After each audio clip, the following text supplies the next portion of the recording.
morning. Dear President, ERC, honorable academic community, guests, dear students, ladies and gentlemen. It is a great pleasure and honor to welcome your historical premises of our university on this extraordinary occasion. In less than 2 weeks, Slovakia, as well 12-year-old EU member, will be in charge of the EU in very turbulent period, overtaking the role to lead and assist our European family. After enjoying the benefits from the EU membership, traveling without check-in controls in internal boundaries with the common currency, participation at student and scientific programs, structural funds, and many others for already 12 years, there is in front of us a responsibility to act on behalf of our 27 partners. Let me just mention that among our priorities in the field of education and research, there is also fostering of talent, a young research improvement of their scientist career and support in investments into the human potential, as well as strengthening their participation within Horizont 2020 program. With the help of the EU financial assistance, we created scientific centers for excellence, and we launched new science park at our university just a few months ago. According to last year's assessment of Accreditation Commission of the Slovak Republic, out of the 37 top scientific university teams, 19, i.e., more than a half are from Communist University in Bratislava. There is no doubt about talent of our scientists. Therefore, we do believe that today's unique occasion is to contribute to the positive change and susception increase and URC perception capacity and its efficiency. Let me quote Mr. President, you pointed out his personal commitment to the principle of scientific freedom on the symposium on the freedom on scientific research just 1 month ago. The scientific freedom and autonomy, the freedom given to free researchers by funding, it is very base of the ERC. The freedom of research has been the core of our university scientific activity. We will do our best to create, motivate, and supporting environment for the best scientists.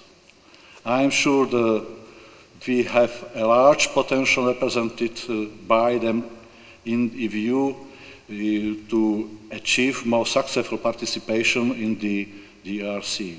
I hope that our event will contribute to reach the goal, and I would like to thank to our partners, Slovak Academy of Science, Slovak Liaison Office to Research and Development in the European Research Council for their cooperation.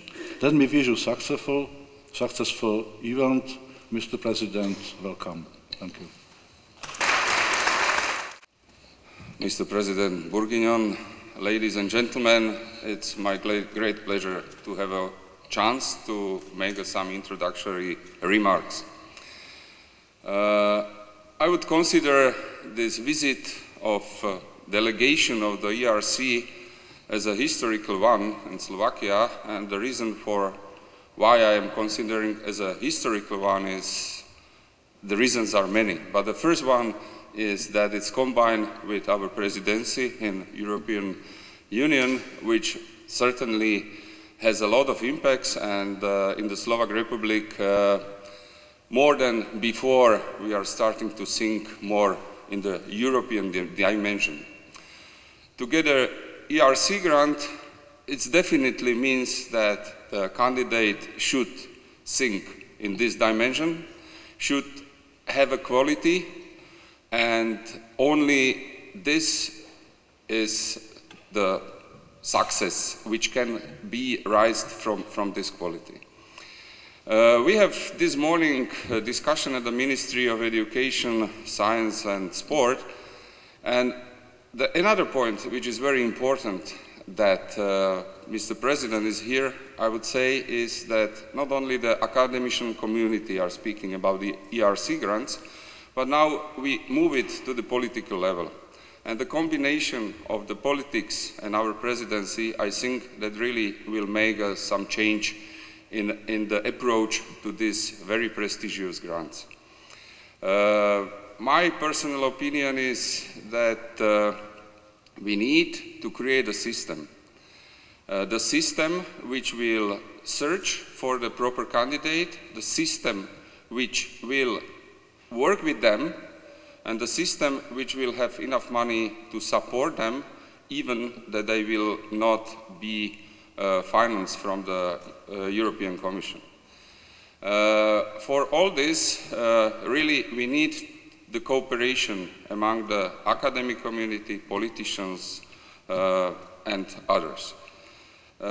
We in Slovakia, we have a very simple role, because when it's discussion about the ERC grants, we have a Jano Tkač, and we can show that just him.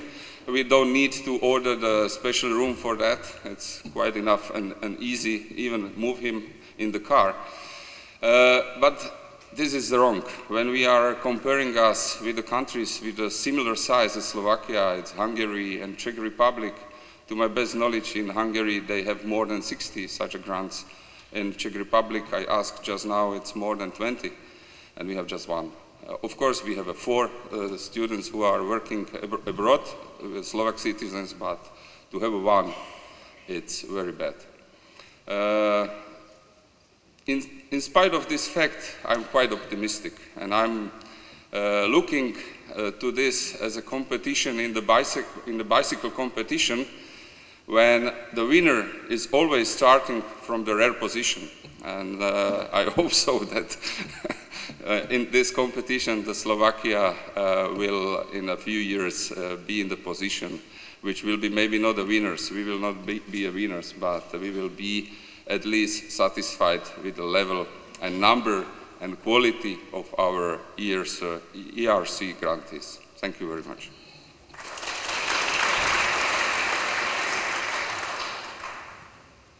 Mr. President Bourguignon, ladies and gentlemen,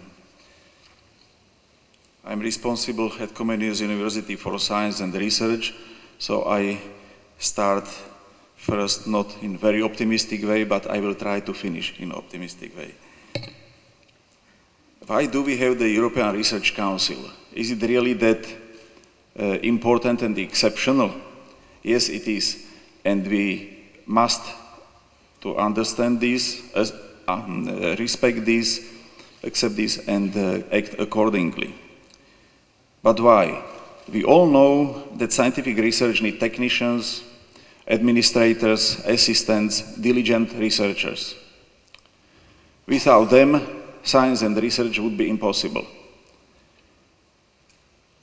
However, is this scientific basis sufficient on its own for bringing the new discoveries and findings that fundamentally improve our knowledge, technologies, medical procedures, and practical lives? No, it is not. All of this can only be brought about by the best scientists.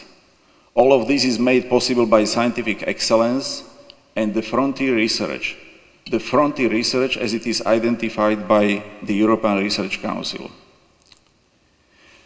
There is no other grant scheme in Europe so fundamentally and inherently focused on the identification and strong support of research at and beyond the frontiers of current knowledge. Whether some like it or not, The success rate of a country in the ERC grant schemes is closely related to the situation in science and research in that country. If we reasonably assume that there is no genetic reason that disadvantages Slovak scientists, then something else must be responsible for the unpleasant fact that Slovakia is one of the least successful countries in the ERC competition. I do not have the time to list and classify all the reasons. I will mention some of them. Slovakia still doesn't have a formulated, comprehensive science policy that would properly comprise both the RIS3-oriented research and free, curiosity-driven research, with excellence being the unifying criterion and factor. Financial support for research is not sufficient, but more importantly, it is not properly distributed. Excellence in research is not sufficiently identified and not properly supported. We have not yet created the truly competitive and demanding academic environment, and the quality of the PhD study in general is low. I will continue with two questions often posed by many good scientists in Slovakia. Can we economically afford so many universities in such a small country? Having so many of them inevitably leads to the counterproductive pretense that they are better than they really are. Is it really good for our future if universities are controlled by winners to elections to democratic senates? We have to answer these questions. What we can do in this situation, or better, what we must do in order to help our country. I will restrict my comments to what we can do at Comenius University in Bratislava. First of all, we have to improve the quality of PhD study. This must include a significant improvement in the individual care of students, teaching students to write articles and projects, teaching students to present ideas and results, having a reasonable part of the PhD study in English, sending students to the best institutions in the world. We have to significantly involve excellent foreign scientists in our PhD committees. We have already started improving support for the project preparation. We have to identify those young researchers who have the potential to elaborate an ERC grant proposal. We have to significantly improve quality to create a more competitive and demanding academic environment that would be really attractive for any good scientist in the world. Publishing in high-quality peer-reviewed journals and in leading publishing houses must become a norm, not exception. We must be more conscious in what is and what is not excellent research and act accordingly. We will suggest to the Slovak government an establishment of a postdoctoral system and the full financial support for the A category of proposals, which means proposals of good quality and fundable, but not retained for funding due to budgetary constraints. I'm sure that without these constraints, we cannot improve the present situation in science and research, and consequently, our capability to succeed in the ERC competition in Slovakia will not improve. Thank you for the attention. Now, I have really exceptional pleasure to give floor to President of the European Research Council, President Jean-Pierre Bourguignon. Good morning. I'm very pleased to be here in Bratislava. First time in my life. I should have come earlier, as one mathematician friend told me. So I'm very grateful for the rector and also for vice rector for hosting me and giving me the opportunity of presenting the ERC to you. And therefore, what I intend to do is just to briefly cover what ERC is and how we try to move forward. So actually, ERC came to life in 2007 after quite a long struggle by the scientific community. And the struggle was actually very substantial because research was not part of the shared responsibility of the European Commission. And therefore, by the treaties, it was not possible to support research as such. It was only supported because it was contributing to the cohesion of the European Union, on one hand, or to wealth creation, which of course the first reason was to have networks, and the second one was to have really organizations or consortia involving private companies. So now, when finally the decision was taken, and finally the treaty, Lisbon Treaty, allowed the Commission to deal with the research directly, then it was set up bottom-up, individual-based pan-European competition. And the only restriction is that the host institution shouldn't be in the European Union or an associated country. So in a sense, the very basic principle, and the people who created the ERC wanted to have simple principles, was to support individual scientists, to help them develop a team around them, and they have total freedom to do that. It was done with an international peer review. The present situation is that 15% of the evaluators in the panels are non-European. And if you look at people who are giving remote referees, they come from more than 80 nationalities. So it's completely international. It's a strict bottom-up approach, which means researchers can propose anything they want in the format they want. And the only restriction, as I said, is that they should be affiliated with the EU institution. And the whole point is to support frontier research, and the choice of the expression frontier research is not a random one. We don't want to discriminate between basic research, applied research, or technical research. The reality being today, but this is not something we fix, it's just what we get from a scientist, is that about 85% of the project we support are basic research and 15% applied research. But this may change, it depends on you. And we do cover all fields of science, including science and humanities. So physics, engineering, life sciences, social sciences, humanities. And of course, we try to, because the grants are substantial, they are for long term, 5 years, we really try to push the researchers to submit their most ambitious ideas. So we're looking for high gain, high risk project. So the way it was implemented is very simple and quite original for the Scientific Commission, for the European Commission, namely that the governance has been given to a scientific council, 22-member. I'm very pleased that Thomas Jungwirth, who is a physicist, is with us today. He's a member of the Scientific Council. And I know that Elga Novotny visited Bratislava not so long ago, and she was my predecessor as president of the Scientific Council. And the responsibility of the Scientific Council is full authority on deciding how the grants should be given, but also on how the evaluation should be done. The key point also was a decision by the Commission to have a special agency in charge of supporting the ERC. And I'm very pleased that Martin Penny, who is the head of the unit in charge of evaluation for physics engineering, is with us today. And again, to stress that how ERC functions, the only criteria for us is quality of the scientific project and aiming for excellence. As you know, ERC is quite competitive.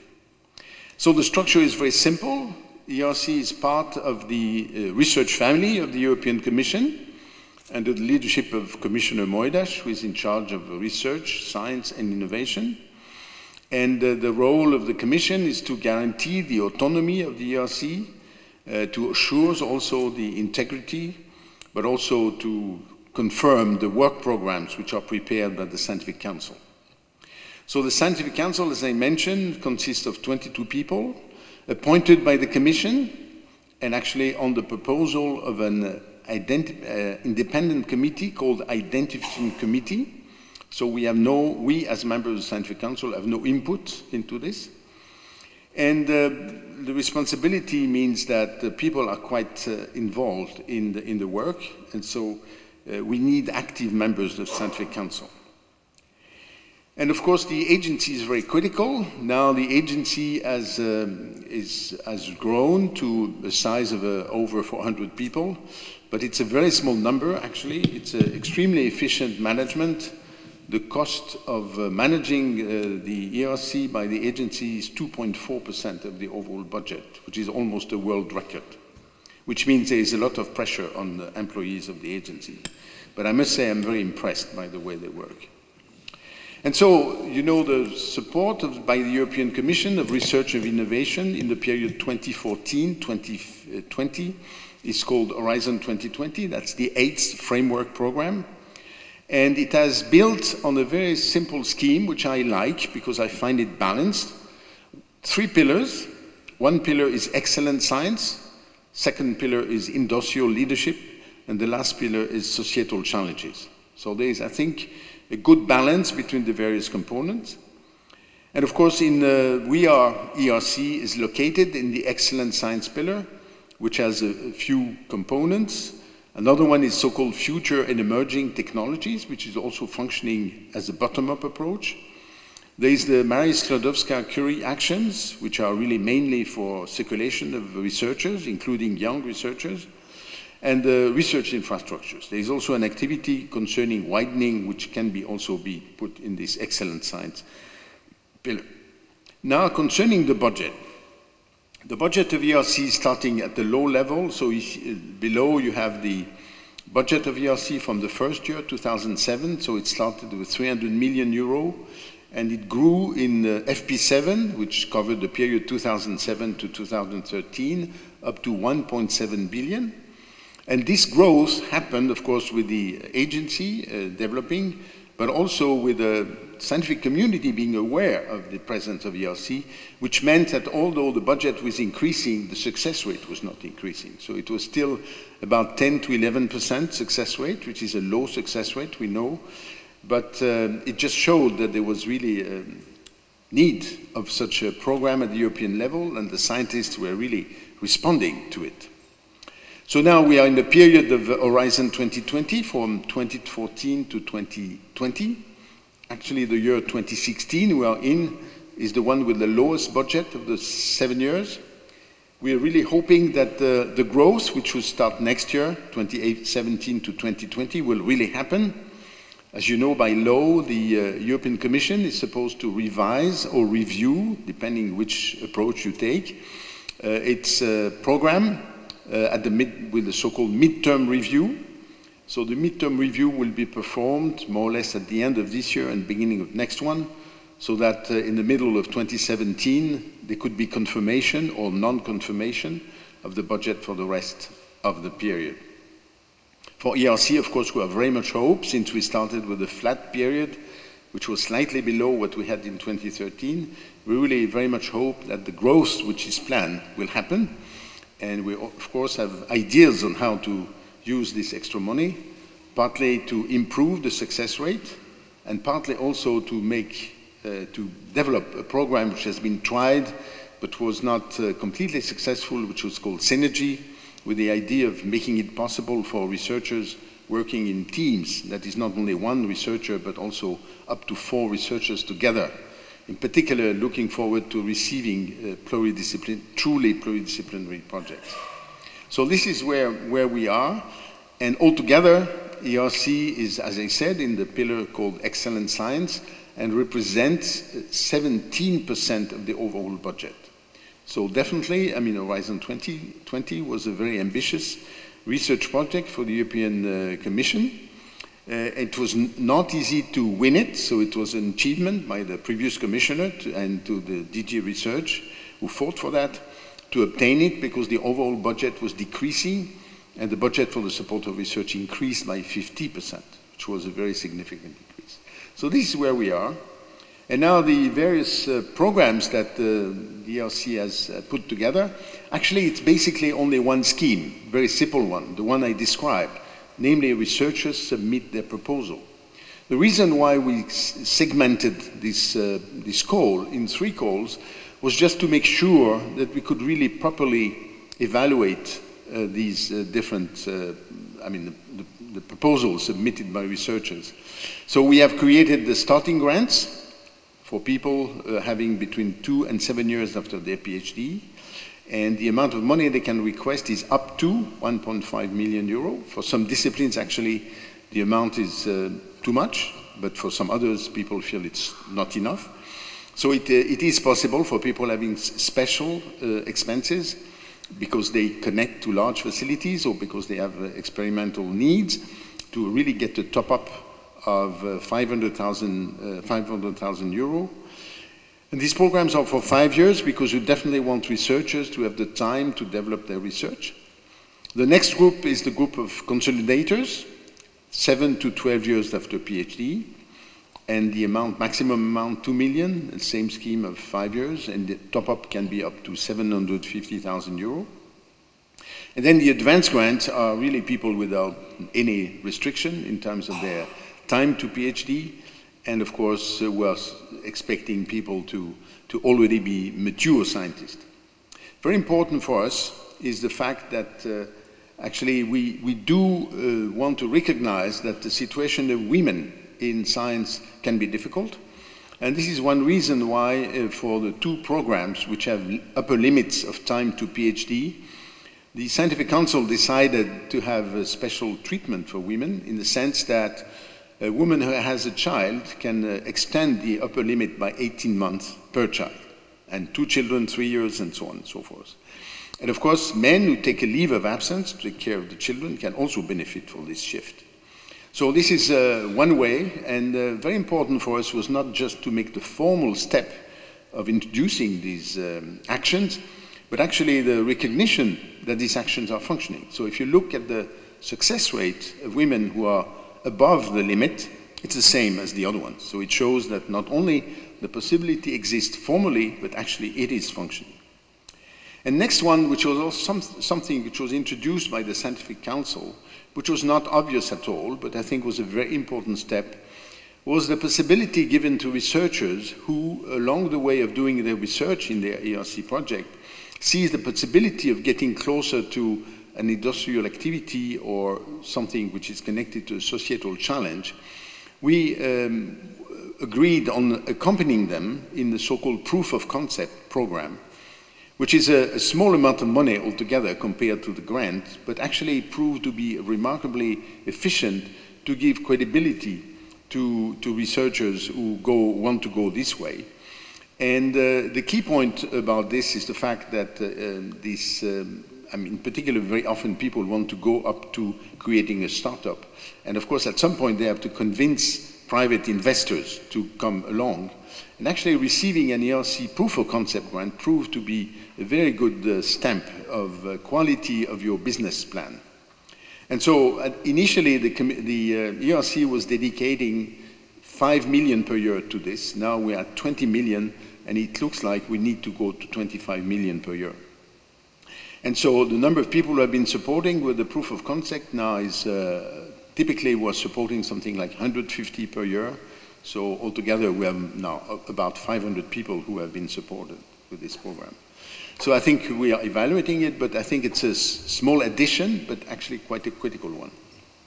So why is ERC successful? I think the key ambition, and I hope we do satisfy this ambition, is that ERC offers independence, recognition, and visibility.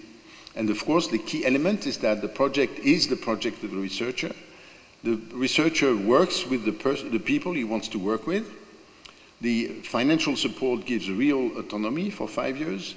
And of course, the whole point, since we, as ERC, signing with the host institution, the whole point of the contract is to empower the researcher. So in a sense, the idea is we want to help the researcher to negotiate the best working conditions and to have full freedom to choose the team members, But also there is some kind of a very strong empowerment, which is the fact that the researcher can decide to move. And this is so-called portability of grants.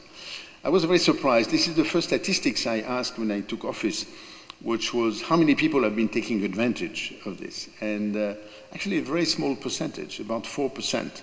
I was a bit surprised that maybe the measure is not functioning.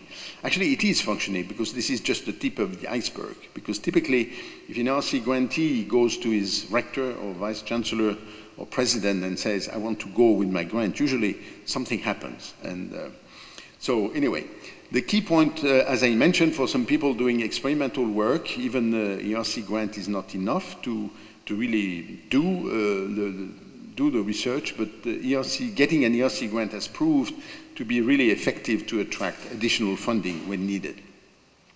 So, as I said, we cover all disciplines. Almost all the panels are already pluridisciplinary.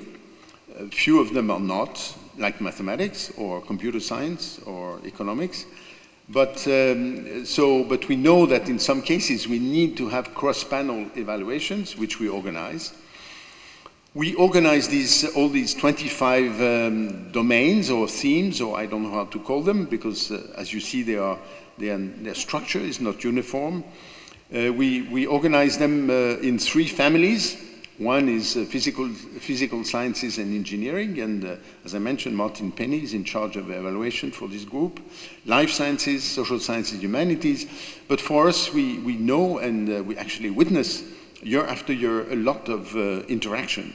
That is, some people who apply one time in one of these families go to the next one because really a number of activities are really across boundaries.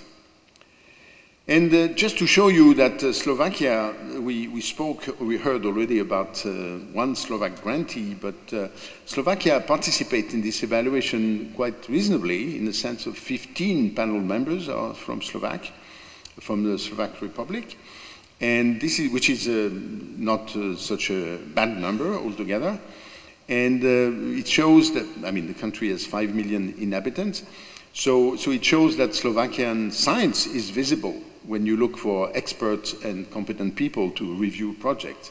So it looks to me that this could be a very good basis, actually. And these people who have been working for ERC should actually be used in Slovak Republic, maybe more.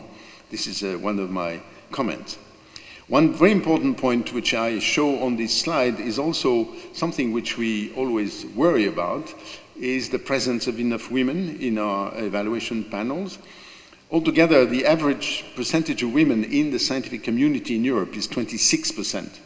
Of course, with huge disparities depending on disciplines. My own discipline, mathematics, is pretty, we don't have that many women working in mathematics, but some other areas, the women are almost the majority, or are the majority.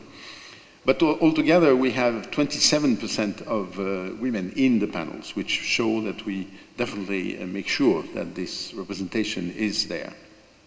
So now, what have we been doing? I think 10 years, we will be celebrating our 10 years anniversary next year, is a very short lifespan for an institution.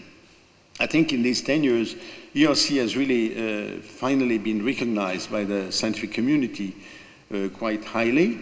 We are very close to signing the 6,000 contract. As I will show in detail in 1 minute, 2/3, and it was meant like this, of the grantees are in early career stage. They come from many different nationalities, 67 nationalities altogether, many more than the European Union. The number of institutions who have received grants is close to 700 in 32 countries. And if you look at people working in ERC teams, we are over 40,000 people. A very significant number, in particular because among those, there are a number of PhD students and postdoctoral fellows. So it's a very significant impact on the research altogether. The amount of money which has been spent so far is about 10 billion euro, which is a very significant number. And I think one can say, and I hope the grantee from Slovak is not going to tell me the opposite, that the management by the agency is efficient and fast. So just to show you the priority to young scientists, here is the age distribution of ERC grantees. As you can see from the graph, but that was meant like this, about 2/3 of the people are between 30 and 40. This is really the point. One comment I hear very often is that it is impossible to get an ERC grant between 40 and 50, and this graph shows this is not true. So definitely, if you are between 40 and 50, you can get a grant, and actually you have more chances of getting a grant than you are between 50 and 60, or between 60 and 70. You see, it's slowly decreasing. So definitely, you should not be shy if you are between 40 and 50 to apply. And as I said, many people have been working in ERC teams, 40,000. Among them, 30,000 are PhD students or postdoctoral fellows. And one point I want to make, because I think it's one of the very important selling arguments, because ERC is about to strengthen the European research, and therefore to make Europe more attractive to researchers from all around the world. One of our motto is open to the world, which is one of the mottos of Commissioner Moedas. And just to show you, I show you the statistics concerning non-European participants in ERC teams. You see that about 1/3 of them are non-European. If I just take the case of Chinese people, nice weather, as we can hear. The case of Chinese people, for the moment, the number of Chinese grantees is about 15 people, but the number of Chinese working in ERC teams is over 800. The same is true with India. We have, I think, more than 30 Indians who got an ERC team, but the number of Indians working in teams is over 1,000. So clearly, we can see that ERC could be a mechanism by which we make Europe better known to very leading young scientists from any part of the world, and maybe convince some of them to establish themselves in Europe. So just in terms of delivery, in a sense the priority for ERC is not so much the number of publications rather than the quality of publications. And so my second figure here is a very important one. Actually, one thing which is one of the problems of Europe altogether, Europe is producing still more than 1/3 of the new knowledge worldwide. But if you look at the 1% most cited papers, US is leading of Europe with a huge margin. And the whole point of ERC was really to increase the position of Europe in this context. And from that point of view, I think we are very pleased to notice that 7% of the ERC acknowledging publications were among the 1% most cited articles, which means a fantastic multiplying factor, which is actually the best of any institution in the world. For the NSF, the figure is 2.4% rather than 7%. And for the Howard Hughes Medical Institute, which I'm sure some of you know, which is one of the leading private funding support, it's 5.8%. So with 7%, we are really with a fantastic multiplying factor. Another thing we wanted to do, which is also, that was on publications, the other thing we wanted to do was also to check, to do an ex post evaluation of ERC projects. So we did that for the first 200 projects which were finished. Of course, we are going to continue this process year after year. Of course, the more time goes, the more number of projects finishing will be growing, which makes the evaluation more complicated. But anyway, for this first group of 200, we asked a group of independent experts to check how they felt about these results, checking both the scientific report by the researcher and the output in terms of publication, patents, anything they felt appropriate. And the good news, so we asked them to grade them between A, B, C, D, A for breakthroughs, and we're very demanding in order to claim a breakthrough, you really had to have an extensive report. Then second B for major scientific advance, C for incremental scientific progress, and D for more or less for failures. And the statistics is 21% of those were declared breakthroughs, which is much more than what I personally expected. I thought 7 or 8% would be the figure. And then next category for major scientific advance was 50%, which is also altogether 71% of extremely successful projects. And we are very pleased with that. Of course, we are going to continue to monitor this because that's a very key element to convince the the Parliament and the European Commission and the Council to really continue fund ERC. Next point I want to make, which is not obvious. As you know, when I spoke about research supported by ERC, I spoke about frontier research and making the case that we didn't want to make a distinction between basic and applied research. Actually, 20% of the projects in life sciences or physics engineering are actually reporting patents. So it shows that even if scientists are doing basic research, the idea of actually filing a patent can be present and is present in a number of cases. And some of them have been actually very successful. So now about the point of attracting researchers in Europe, I already mentioned it in passing when I mentioned people working in teams. So here is more or less a repartition by countries. And of course, it's no surprise that the very big countries like China and India, which at present are making very, very significant efforts to develop their science base. I was in India last month. I was very impressed by some visit I made to institutes in Bangalore in particular. I will be in China in 2 days, and China is also developing at a fantastic pace with huge investment. So actually we are making sure that we develop exchanges with these countries which are really setting the pace for the development of research. Russia is more complicated, but I'm sure you know about that. In Slovakia, as you know, for the moment, one grantee, and I'm very pleased that we can talk with him and develop relations further. And maybe you can also ask him how he feels about getting this grant and whether it changes scientific life or not. And maybe another figure I want to show, because I think it's a very key figure, and part of the objective of this visit is to change this. Altogether, the number of Slovak researchers who submitted proposals is actually 64 researchers applied with a host institution abroad, which is in 14 different countries, which means that there are Slovak researchers who apply to get a grant from ERC who are not in Slovak Republic. And actually 4 out of these 64 got a grant, which then if you look at the success rate for these Slovak who are not in Slovakia, actually the success rate is very close to the average success rate.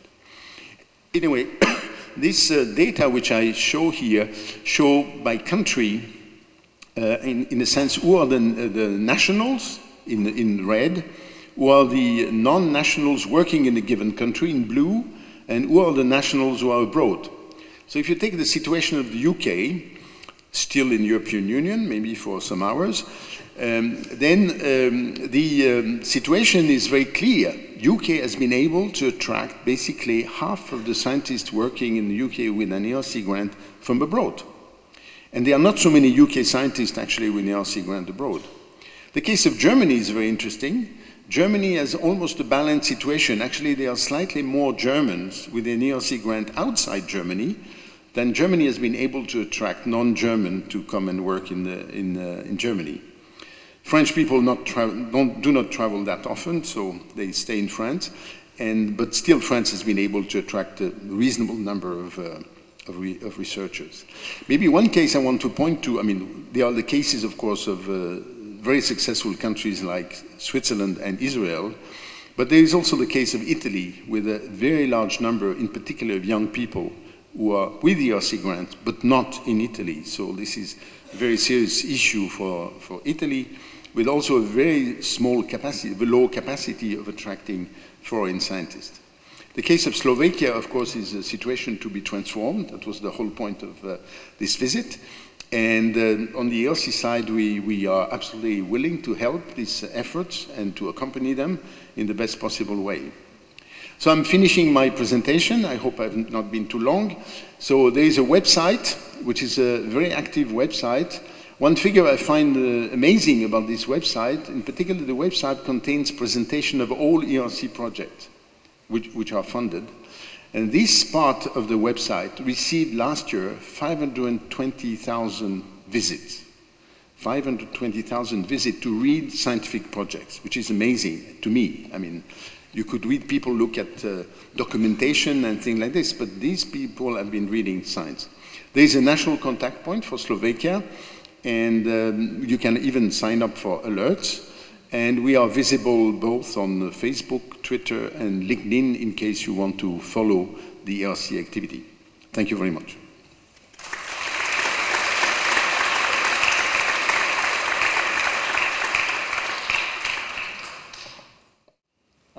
Dobré ráno.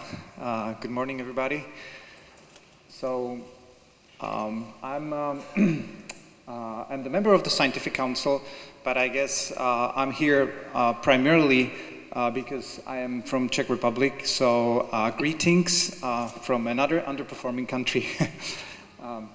And I guess I'm also here because I do have hands-on experience with being a member of the evaluation panel. So if you guys have any questions, details, and I'm already not an active panel member, so I can tell you a bit more than active panel members.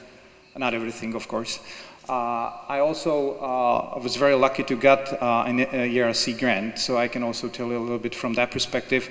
For some reason I was selected into this scientific council, but I'm also working on the R&D council in the Czech Republic, so I am exposed on a regular basis to questions, why in the world are we so bad in the ERC competition? So I'm gonna talk a little bit from that perspective. Why are we so bad in the competition for ERC grants in the Czech Republic? Because obviously I cannot tell you why you guys are bad, but maybe there will be some similarities because historically there have been similarities between our two countries. Obviously we did not synchronize very well our presentation, so there will be some overlapping slides, but I'll try to take a different perspective. So this is the budget of the ERC. To put it in the perspective, this is of the same order of magnitude as the entire budget for science in Czech Republic. So ERC is a relatively big organization. It's like one medium-sized country in the EU. That means it would be still comparable of the same order of magnitude as the Slovak budget. I think it's also very important to emphasize that ERC is different than the other European Commission programs for supporting science. And the key word here is that it's really an organization which is run by scientists for scientists. You already saw this transparency as well, but here what I'd like to emphasize is that it is a big endeavor. However, it is not a generic grant agency. It's really focusing in the junior categories, it's focusing on people who clearly have the potential to become leaders in the field. They don't have to be the leaders in the field yet, but their proposal has to show the clear potential. While if you're applying for an advanced grant, you already have to be clearly an established leader in your field. And so that's why in countries like Czech Republic, the underperforming countries, it makes a lot of sense to first focus on the junior applicants, because to have a successful senior applicant, it really takes decades to get to the top of your field. But if you're junior, it takes less time, and also these guys typically are less demanding. So it's easier to attract young people to the country. However, simultaneously, you should still, or we should still in Czech Republic make it clear that there is future for these people. It's not enough to have a program where you will singularly support young researchers, but once they become senior, there is no attractive career path, because the young people are looking if in that particular institution, that particular country, there is also some future beyond that. So it is a selective program. On the other hand, ERC is not a Nobel Prize. There's been already 6,000 PIs that received the ERC grant, which means that it does have a really broad impact on science. But it doesn't only have an impact on science and scientists, but I think it also is having impact on the scientific policies, in particular in the underperforming countries like Czech Republic, because this is a mirror. It is a big number statistics already if we talk about Europe, and you can look how your country is performing in the top science. And from this, you can make a really solid conclusions. And I don't think a comparison like this have existed before ERC. So you can make a solid conclusion and make a solid point that if you're underperforming in ERC, there is something fundamentally wrong with your science environment in the particular country. Now in Czech Republic, there is definitely something fundamentally wrong. Because if you look at the numbers, we have only 23 grants, ERC grants. In Slovakia, you say 1. To me, there is no difference between 23 or 1. It's still basically statistically very small number compared to the average number of grants per inhabitant in Europe. It's a tiny number. We're talking about orders of magnitudes lower number than is the EU average. So in Czech Republic, if we talk about grantees and awards, it's rather in spite of the system that you get the ERC grant than because of how the system is set. So this has to be acknowledged, and not one, but many things have to be changed. Here are the numbers per 1 million of inhabitants. So you see that it's not that we are small countries. We're not very small. There are much smaller countries in Europe than Czech Republic and Slovakia. But it's when you look at the numbers per 1 million inhabitants, the numbers are terribly low. You already saw this diagram also. What I'd like to emphasize on this one is that there is a lot of people from the underperforming countries that have ERC grants, but they have those grants abroad. It's more than half of these people are having their ERC grants abroad. Well, what it tells, to me at least, is that the higher education, college education, is probably still doing quite okay. In Czech Republic, and I'm sure it also holds for Slovakia, we can train people on the college, on the undergraduate level, so that then when they go abroad, they can be successful. The problem is in the next step. The problem is in the PhD, and the problem is in the research. We, in Czech Republic, are not competitive in this next step. We can prepare good students, but we cannot make them good scientists. And you may also say that this is, after all, a grant agency. So there must be a factor of luck, if you want. Definitely in my case, there was a big factor of luck. But there are limits also to that. And there is some randomness. There may be some partially, it's panel. It's people who are making the decision. So it's not, you cannot make it perfect. You cannot make it exact. However, if you look at these numbers, and in particular the numbers in green, they tell you how many applicants were evaluated C in the first round.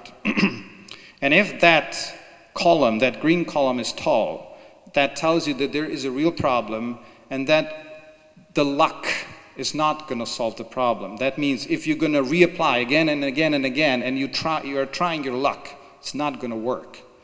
Because most of the applicants from Czech Republic, or a large number from Czech Republic, Slovakia has also this green column quite tall, qualifies in the first round as C. And that means that there is something fundamentally wrong, and it's not going to help if you just keep on pushing and pushing without changing something else fundamentally. You also saw this, I believe, in Jean-Pierre's presentation. Again, the perspective I'd like to take here is that we often complain about funding. We're saying, well, our funding in our countries, in Czech Republic, is too low compared to Germany, not even mentioning Israel or Switzerland. So there is no chance that we can compete. Well, if you look at this diagram, the diagram shows that there is some correlation between the amount of funding in the country and the amount of ERC grants.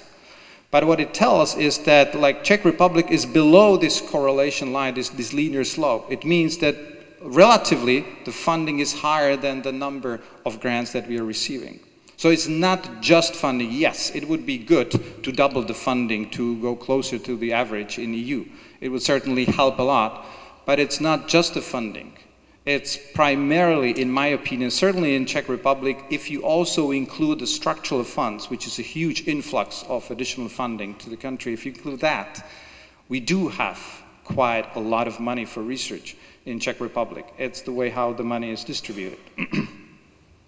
So a couple of points, ideas that I come across when we're discussing in the Czech R&D Council what is wrong, what should be done, how to improve the situation. First of all, I think we should already realize that it is already 3 decades since the end of the Cold War. I mean, in this region, in Central Europe, we're extremely lucky people because we have already 3 decades of democracy, of independence, of having supporting neighbors here. The neighbors from the other European countries for the past 2 decades, when we've been part of the European Union, they've been sending money to us, and also money for research in the form of the structural funds. So we live in a fantastic era. If you look in the past, hundreds and hundreds of years of history where there have been wars, and we have not been independent. We have not had the possibility to do what we can and what we want in our country. Now we have the chance, so we should leave the past behind, and we should be confident that within the Central Europe region, there is no reason but us to perform. I think the key word to move forward is internationalization in all aspects. The first one is inbreeding. I don't know the details in Slovakia, but in Czech Republic, inbreeding at the university level or still in the academy is really a major problem. There still is the habit that the guy goes to the kindergarten, primary school, secondary school, high school, university, always the same place and always the same institution. It's terrible if you do your undergrad in one institution, if you do your PhD in the same institution, if you do your postdoc in the same institution, and you're waiting to becoming an assistant professor and the full professor at the very same institution. It's happening.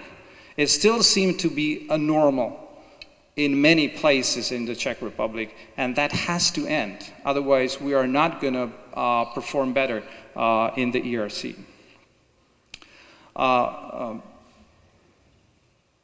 It's also a matter of language. I would really wish that English have become a second official language in the entire country in Czech Republic, but at least it should be a second official language in the research institutions. Otherwise, we will not move forward. Because this internationalization, it has to be 2 ways. It has to be definitely, when you're an undergrad in Czech Republic, you finish your university, you have to be kicked out by your advisor. The same if you do PhD in Czech Republic, you finish your PhD and you have to be kicked out.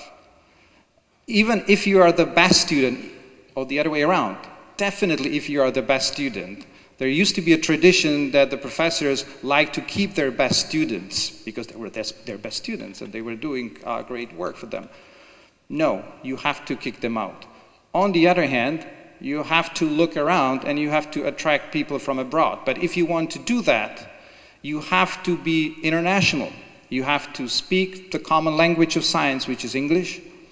But also your procedures, your administration in your university has to follow the good international standards. Otherwise, the people, and it's not just a matter of salary. Salary, of course, is important, but it's the rules, it's the procedures. They have to be standardized. They have to be internationalized so that the people who may want to come because they find some interesting environment, some interesting colleague in Czech Republic, they would then struggle understanding what is the system, what is the career path here, how do I apply, where is the job openings, where are they advertised? That doesn't exist. So that aspect also has to change, is the internationalization. Another part of the internationalization is that we have to stop comparing each other within the same country. It's not enough to compare the Institute of Physics from the Academy with the Institute of Physics at the Charles University in Prague. It's not enough to compare Prague with Brno and look for the winners. Because you can be the best in Czech Republic, and you can be still completely insignificant worldwide. So what is the key is that the evaluation has to be with respect to Europe and with respect to the entire world. And to do that, it means that your evaluation has to be international. You have to set schemes where it's not your local bodies that are evaluating the local institutions or groups. You have to invite people from outside, and you have to run international evaluation. That has happened in Czech Republic, at least in the Academy of Sciences, already twice. It's been a very refreshing exercise, but the most difficult part was then to draw the consequences on funding. Eventually people may agree that fine, okay, we will do the international collaboration, whatever, okay, but then there have to be consequences of funding, otherwise it's just a waste of money. And international peer review evaluation is rather expensive. So the next very important step is to find the courage, and that's what we really are struggling now in Czech Republic, to find the courage and to reflect that evaluation in funding consequences. Right, so what can we do now more specifically with respect to the ERC grants? Some really concrete steps that can be done. So, as I said, I think there is a general agreement that still the college education is good enough for the people to be ready to start scientific career. And if they started the scientific career abroad, because maybe there were no good PhD advisors in that particular field in Czech Republic, well, maybe it would be good to introduce a scheme where you attract the people back to the Czech Republic. Academy of Sciences in Czech Republic is running a scheme. It's called the Purkyně Fellowship, because Purkyně was one of the examples of Czech scientists who did all the best work abroad and was never recognized during his life in Czech Republic. So bring these guys back, because I think these are the guys who would be most susceptible, if they're already good, they would be most susceptible to come to Czech Republic, to come to Slovakia, because after all, it's their home country. So it's not a bad idea to focus on those, but it has to be sufficiently ambitious. Because remember that if these guys are good, that means they already worked in an environment where things were ambitious. The environment was ambitious, also the funding was ambitious. So it has to match their expectations. As I already explained, I think focusing on the young researchers first, and then focusing on the advanced grantees in the second round, I think it makes a lot of sense in countries like Czech Republic or in Slovakia. What is extremely important is to have trainings for people who are already at the level that they can be successful at ERC.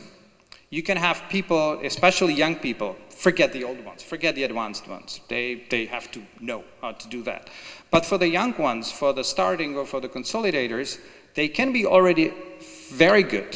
They can have brilliant ideas, but still they may not have developed the skills of writing a successful proposal, because this is a skill on its own.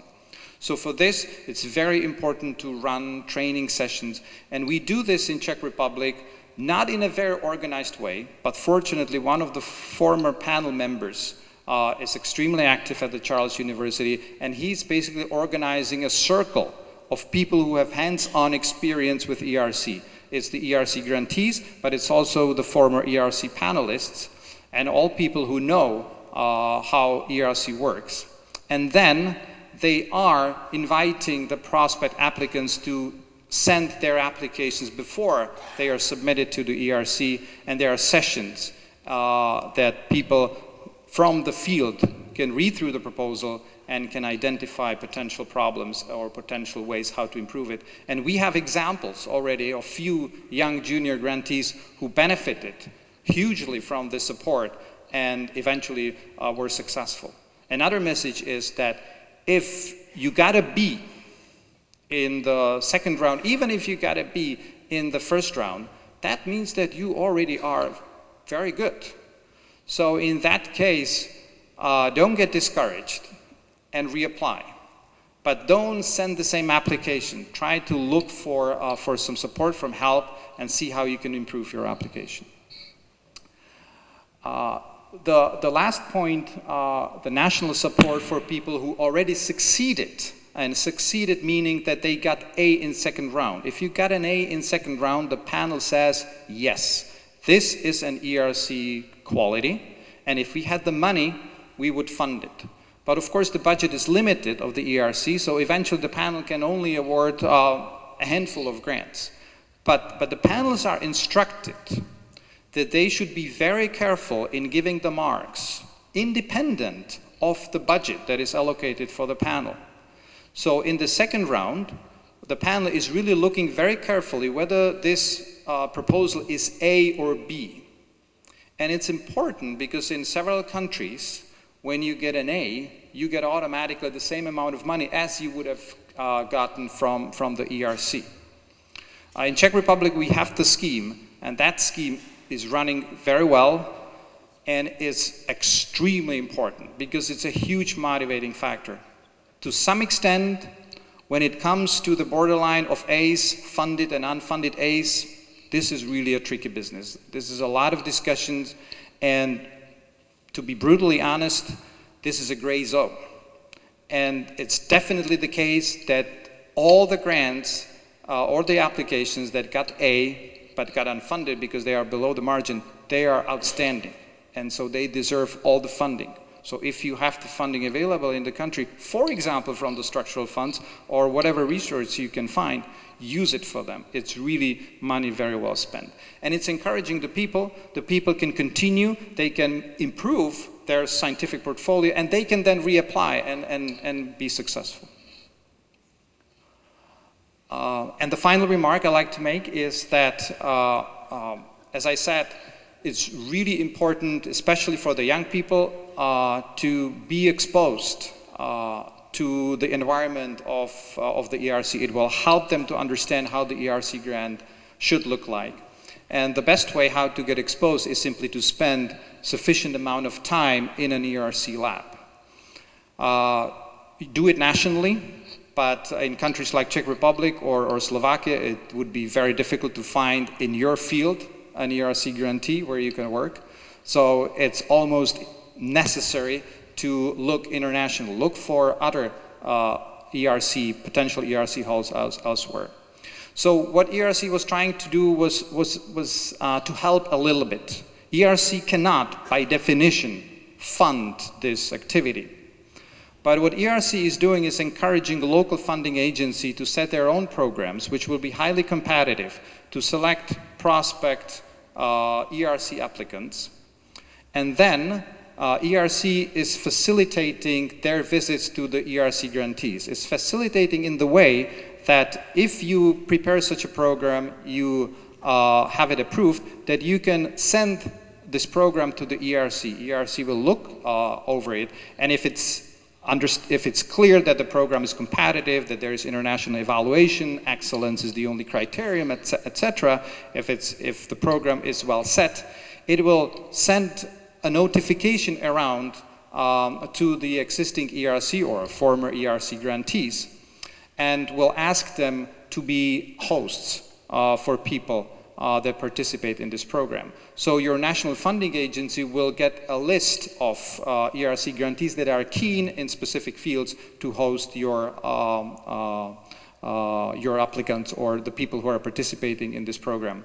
It's not a completely new scheme for the ERC, because ERC is working like this with, for example, the United States National Science Foundation, because young scientists from the United States are coming to the ERC grantees, and ERC is providing the list of the potential hosts. So the same scheme can work also for for European countries here. So the idea is that the local agency will just fund the travel expenses. But of course, if you send someone for 3 to 6 months to an ERC grantee, he will do also work there, or it's understand that he will participate in the research. And the research that is done locally is funded by the ERC grant. So ERC is supporting this indirectly through the funding of the PI. And the very important thing is that it will be made clear to the hosting PIs that this guy even signed a document that he will submit an ERC application after he returns back to his home country. So this PI will understand that he's supposed to help the guy in preparing his own ERC application. So I don't want to be lecturing here and taking your time. We're all here the whole day. And so I'd be more than happy to answer any of your questions from my hands-on experience in Czech Republic, in the ERC. We can even speak in our mother's tongue if you prefer. Thank you.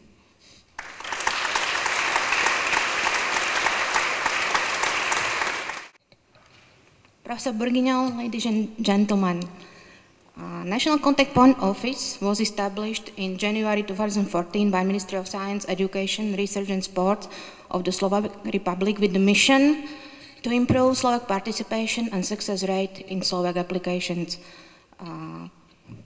Ministry of Science, Education and Research and Sport established Slovak National Office and placed it at the Slovak Center of Scientific and Technical Information, which is located in this beautiful glass modern building, and National Contact Point Office is set there on the 3rd floor, where you can come and visit us and consult your projects with us. National Contact Points are 10 people who are professionalized office.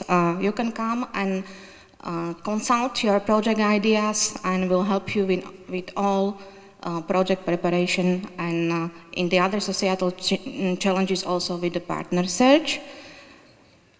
For European Research Council, there are 2 national contact points, myself and Sonia Vtačníková, who is here with me as well.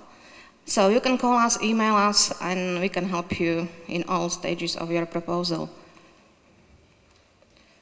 National Contact Points organizes information days, national information days, with the participation of the representatives of the European Commission, then dedicated seminars, tailor-made workshops, and consultations. Also, we are providing pre-screening of the project and help you with the financial and legal aspects.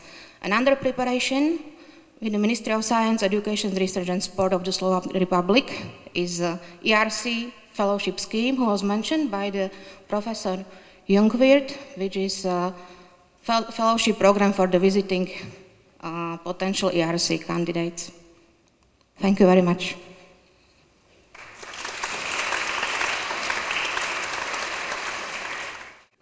Good morning, ladies and gentlemen. Good morning, Mr. President of ERC, rectors, President of Slovak Academy of Sciences, rectors, and colleagues.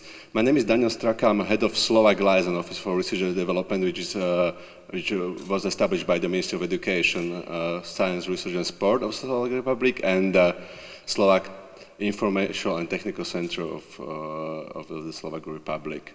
The main goals of our office, which is based in Brussels, is to help with the information flow, which means the information from on the one side from the European Commission or on their agencies, and on the other side from the Slovak perspective to the European level.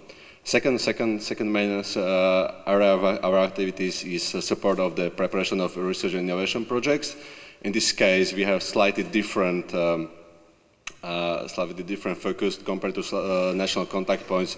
We do not check your proposal, but we try to help you to find good partners, to find good practices and best practices at the European level.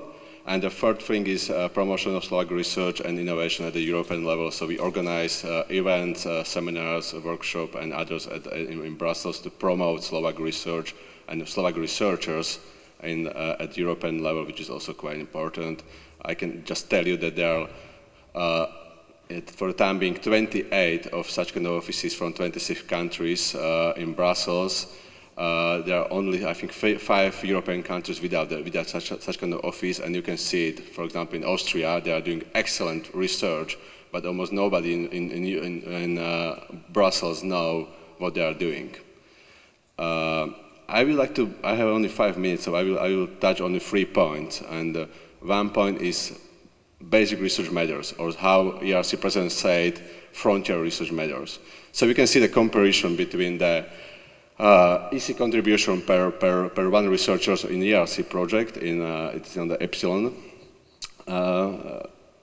And you can see the Innovation Union Scoreboard 2015, so how European countries performs in terms of innovation. You can see the correlation. You can see up there Switzerland, which is doing the excellent job in ERC projects. You can see Netherlands, which is doing as well. You can see Cyprus, which is more or less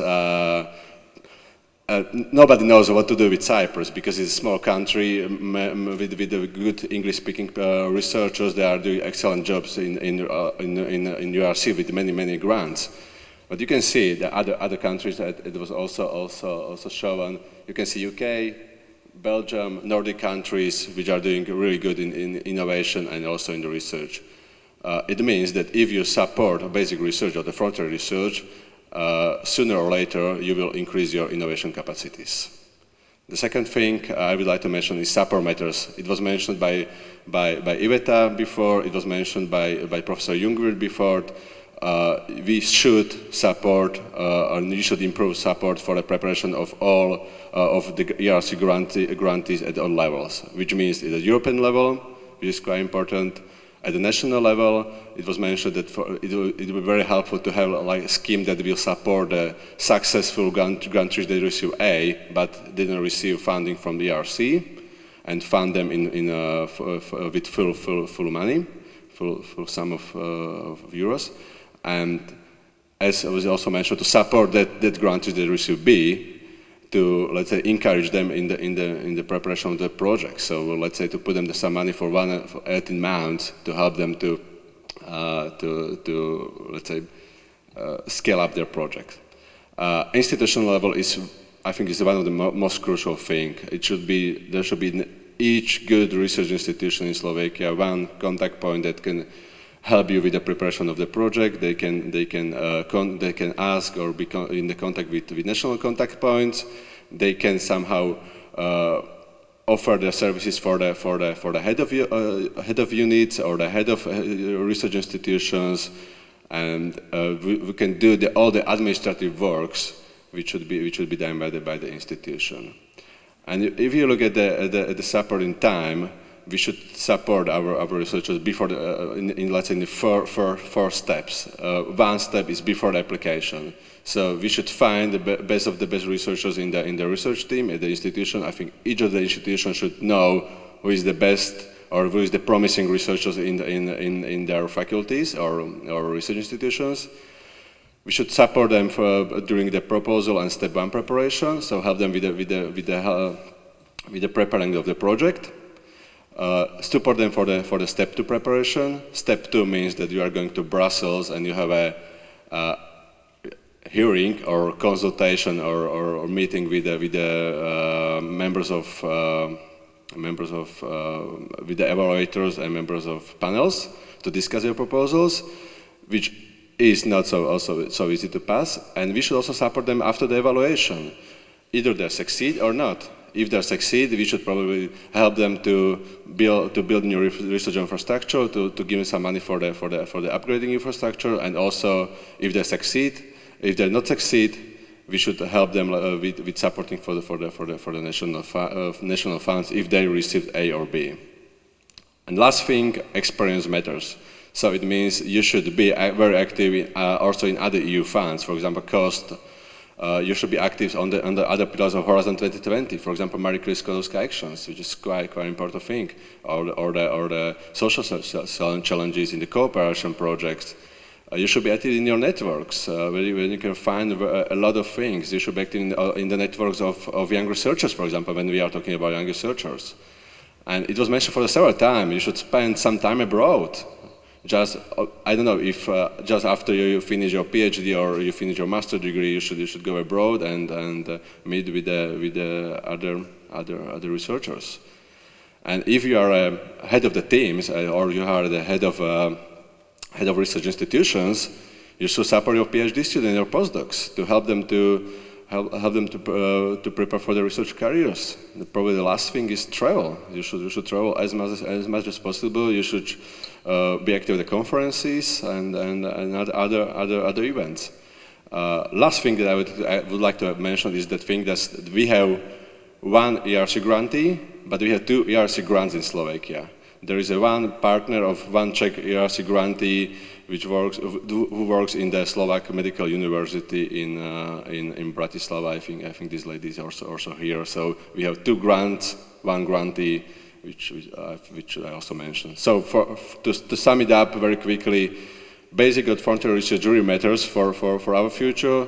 Support really matters. If you would like to succeed, please contact either a national contact point, either your contact point at your university or institution, either us in Brussels. We can help you. We have a quite good networks of ERC grantees, and also experience matters. So travel, be active, and you will succeed for sure. Thank you very much.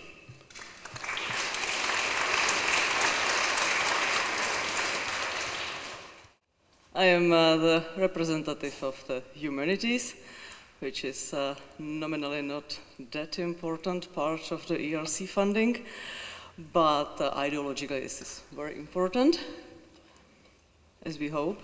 But we feel sometimes as the figures in the X-Men series, mutant and proud. I applied for an ERC grant. It was nominally the starting grant, but I was clearly in the consolidators group, which was in the time 2009 only internal criterion. And maybe the interesting thing is I planned from the beginning to go with my ERC grant, if I am successful, to two institutions, at the Institute for Medieval Studies at the Austrian Academy of Sciences, and at the Institute for Philosophy at the Czech Academy of Sciences. This structure, which is very complicated, especially from the organizational point of view, I choose because of my experience and because of my lifelong mission. And this is to support or to try to teach new generation of Czech medieval historians in the international context.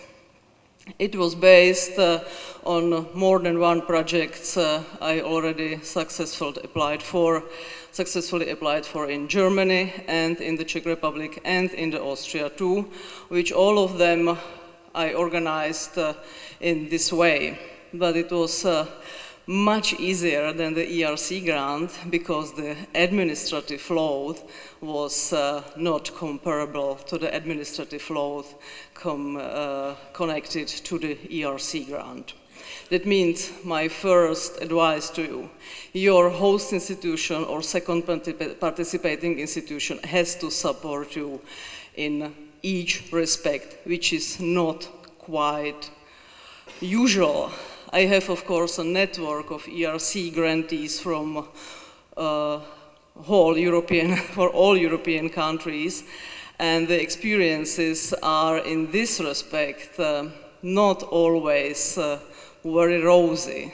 They are also very black sometimes. I could say stories from Italy, I could tell stories from Czech Republic, I could tell stories from UK, I will not. But as you see, The most successful countries, UK, and the not that successful countries, Italy, sometimes they have the same problem. They have to fight the same problems. I organized my ERC grant not focused on one particular problem, but on the field of Central European medieval studies. And this first organization principle brought a whole range of sub-projects, which are then not independently, but they are worked on by my collaborators in the grant, but of course in the humanities, to teach a new scholarly personality means to give this personality, to give your student a huge amount of freedom, because he or she has to develop his or her own methods, and pursue his or her own interests in the source research. Here are, my project is concentrating on late medieval vernacular literatures and offers extraordinary evidence for a wide variety of questions of contemporary historical research. The vernacularization of Europe in late Middle Ages, 14th, 15th, 16th century, is a very actual topic because it concentrates on languages, on the variety of languages. Tomáš Jungwirth said, it would be wonderful if we all talk English, but our research says maybe this wouldn't be that wonderful because the variety of languages in Europe brought our world as it is. That means we have also to maintain our own languages because each language has its own discourse, which is not always very easy to maintain, and it is not very easy, and we people from humanities know it very well, how to bring these discourses together. It doesn't help if we talk all of us English, because in the humanities the research concentrates on the society, on social developments, on problems of mentalities, on ideas, on identities. My project concentrates on identities, for example. How the social identities in late Middle Ages are created, which role does the language plays in it. And the problem of identities is a problem of contemporary Europe, of contemporary European Union. Maybe we underestimated a little bit the problem of social identity with our European project. I hope this underestimation will not show itself fatal. Well, the team was, as you see, Austrian, Czech, but also we have a very good Indian scholar specialist for Italian vernacular religious literature in the 15th century. So much about the Indian participants, also in humanities. And then this is only to give you an impression how these individual sub-projects look like. Each of them is, of course, very specific for somebody who is not accustomed to the late medieval studies, but each of these sub-projects, as I said, opens a field. That means, as is a little bit a risky business, because it was from the beginning clear that not all these sub-projects will be able to bring some hard results. Because really, they open the field. Fortunately, some of them brought results. These, for example, is one of the most interesting ones because it concentrates on the expectations concerning the future, social expectations concerning the future. This is the Wahrnehmung in Tribulatione. This is a very interesting text not that known very well in the medieval studies, but it speaks very much about the social identities, how a society, particular society, reacts to problems in the society, how the people are able to work with it, positively or negatively. It is always on the verge, as we see in the European Union. We are, all of us, anxious all the time. Will the presidential election in Austria end like that or differently? Will the Brexit happen or not? And this is connected to the expectations, what the people have for the future as a society. This is my research. Of course, 600 ago, but it's very actual now. I am not happy about it. I would be really happy if it would be some distant past, not interesting anymore, not happening just now. Okay, this is all of these projects. If somebody from you is interested in it, we can talk about it later. This is also a very interesting one. Very well. You see, there are lots of. One big issue in my project is of course the Hussite revolt in Bohemia in the first half of the 15th century, which is just for the question of social identities, creation, writing, rewriting, figuration, refiguration of social identity, very important and very interesting source material. Very well, this is my monograph, and this is one of the problems you will meet if you are successful with application. You will see that the management of a project, the teaching of your team, the organization of your team is time-consuming beyond any hope.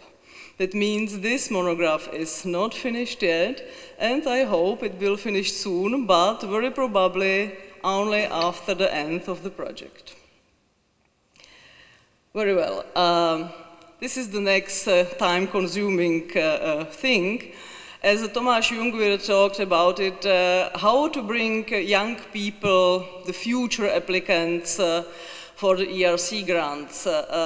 It already works on the level of cost program. I was lucky to get my ERC grant 2010. We started 2011. We will end 2017. And together with me, two of my friends, one in Paris at the Sorbonne and the other one in Netherlands, have got also an ERC grant in the very similar or in the same research area. That means religious vernacular literatures of late Middle Ages. And then we talk to each other and tell, okay, we have to do something about this. And we applied for a cost action, which was successful 3 years ago. And from this time, we really were able to create a pan-European network with more than 200 researchers. And again, time-consuming. We have meetings 3, 4, 6 times per year. Of course, the steering committee I am a member of, this is the University of Groningen, is the host institution where my friend, these two my friends is residing, and we choose the Groningen as a host institution because her ERC grant went to the end as this application was successful. That means it was clear she will have the time to manage the whole thing. We wouldn't, because the management and the organization and the administration of ERC grants, administration of cost action is sometimes a nightmare. That means you spend your whole time to do, if you want to do the things properly. And this is something ERC should consider more than it is done now, because it scares applicants.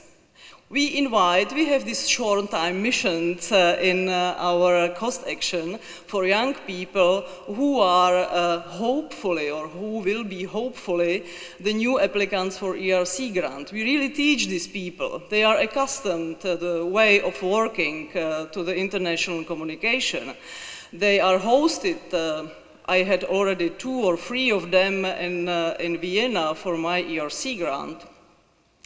But they are so scared by the administration and by the management that they really do not know if they apply, although they would have good ideas. And this is real problem. We cannot not cope any alone as a ERC grantees, despite our best purposes and our best effort. But let's hope the things will improve also in this respect. And don't forget, your host institution has to support you and has to read the administrative manual at first. Thank you very much.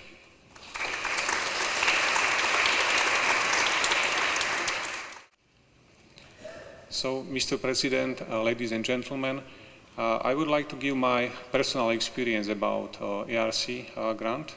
I work at the Department of Glycobiotechnology at Institute of Chemistry, Slovak Academy of Sciences. And the first slide would be for those who are about to complete a PhD study or completed PhD study a couple years ago. So I think it's very important to, at least this is my experience, to write papers in English. So for example, in my case, it was the first paper, even though it was short communication, took me maybe 2 or 3 months to complete, and it was also a horrible story for a friend of mine who corrected English of this paper. Then of course, it's very important to apply for any kind of proposals, grant proposals. In my case, I was in contact with one professor in Lund in Sweden, and he told me, okay, we will accept you to the group, but you need to bring your individual Marie Curie fellowship with you. And I was really shocked when he told me this. It was like a really huge mountain to climb for me. And actually it was the first proposal I was about to write. I haven't written any scientific proposal in Slovak before. But I started, and I think in something like 1 week I realized it's not that difficult, and I am able to complete it. And this grant was completed, I think, within 3 months. As it was already said, it's very important to do stays abroad. And it's very important to do stays at really high quality institutions. In my case, I had this privilege to be in Oxford for 3 years, and then I really realized I can make some benefit for the project I was working on, and also for the group. And I have 2 kids, and they used to play a lot of PC games, and I think all those games are about to have some character and to pick up some items on the way, just to be stronger, just to be able to jump higher, longer, and so on, and just to go into advanced level. So I think for scientists, it's very important to take any challenge which is on the way ahead of you. And of course, I tried also when I was in UK to apply for jobs. I joined also business plan competition. We were quite successful, but it didn't end up in a positive way. But anyway, it was really nice experience. And what I learned also my students, just to be independent, it's not about to read some paper and to find solutions. They need to think if this is solution right for them or not. And I think what is very important when I was doing my PhD, just to supervise students, undergraduate, graduate students, just to get some feedback from them and to learn those skills, then to be able to manage your own team. The second slide would be for those who are about to apply for ERC grant. I think some of the things were already said, but what I have to say, I am really last-minute writer. It's valid also for writing publications, for writing proposals, because when I am under stress, then I can be quite effective. But in case I applied for this ERC grant for the first time, I had something like 1 month to make it complete, And actually my first proposal wasn't successful.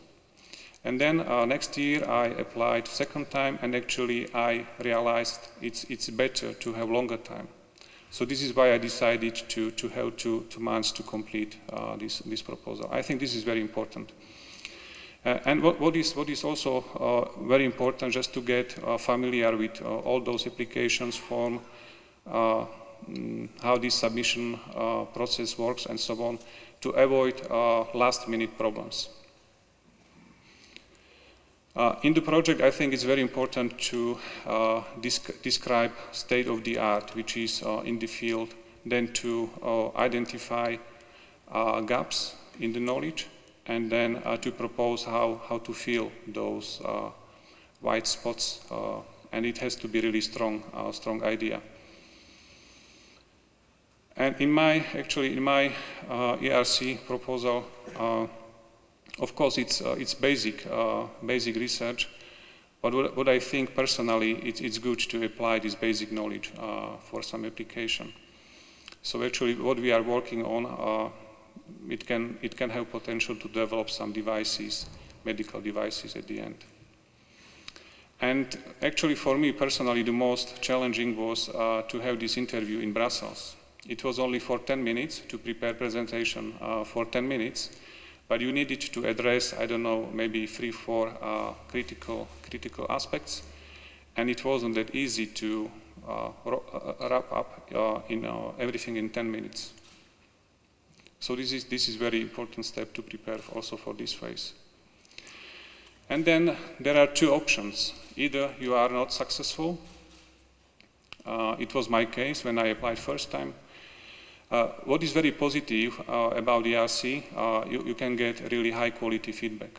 I think I've got something like 4 different reviews, and then of course I could build up my second application on those comments, and I think this is why I was successful second time. I think you need to be resistant.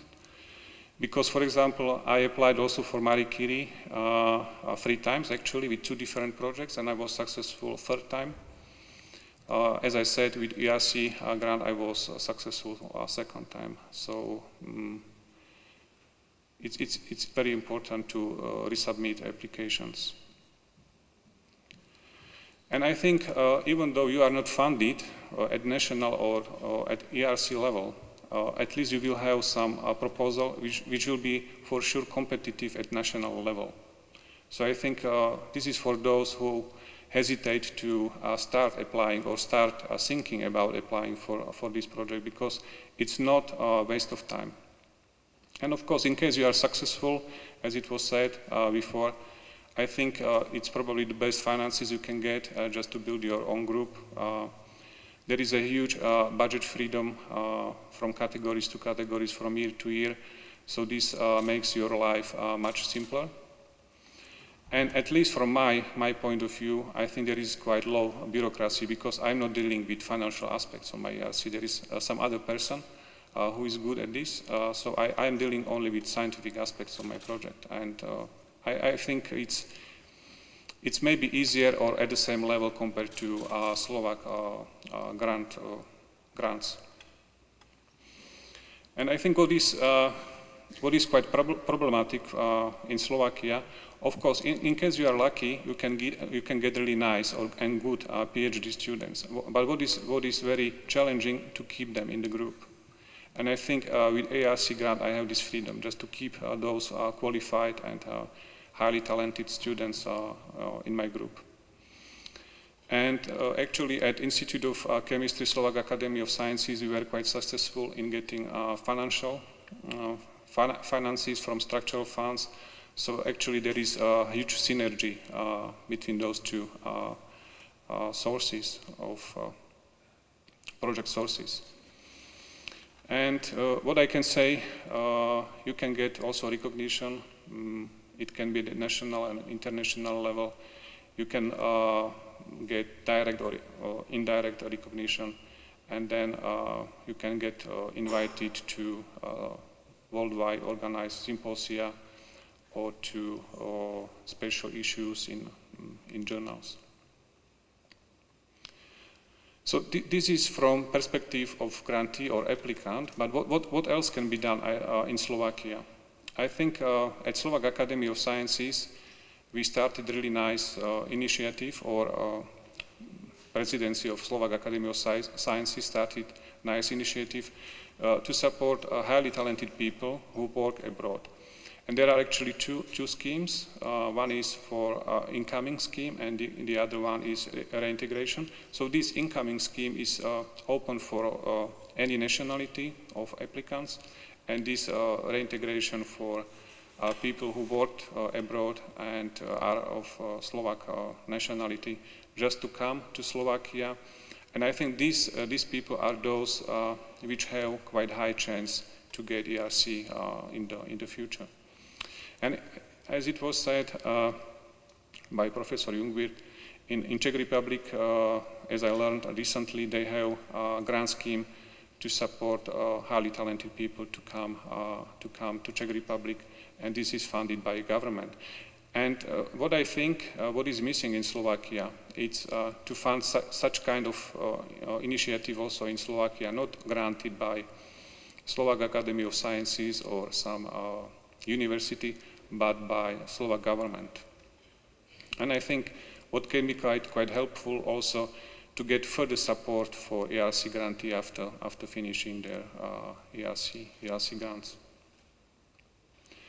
And at the end, what I need to point out that this ERC grant is about some strong idea, and actually my project is about combination of two emerging scientific fields. It's about glycomics and nanotechnology.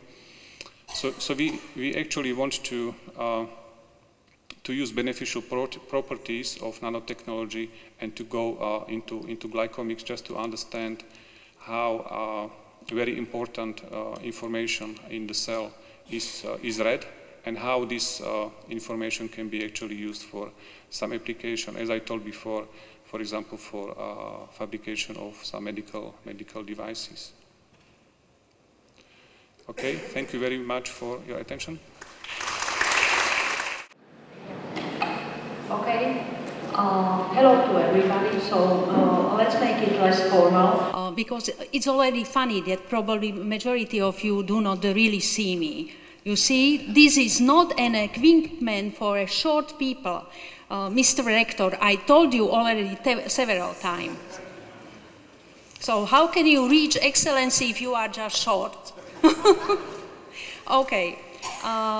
When I was asked to share some of my experience from being a member of the ERC Council, the peer review panel in social sciences in the 2014 call, I was thinking what I can say when I saw all these great names who were speakers before me. What actually can I say what was not said before?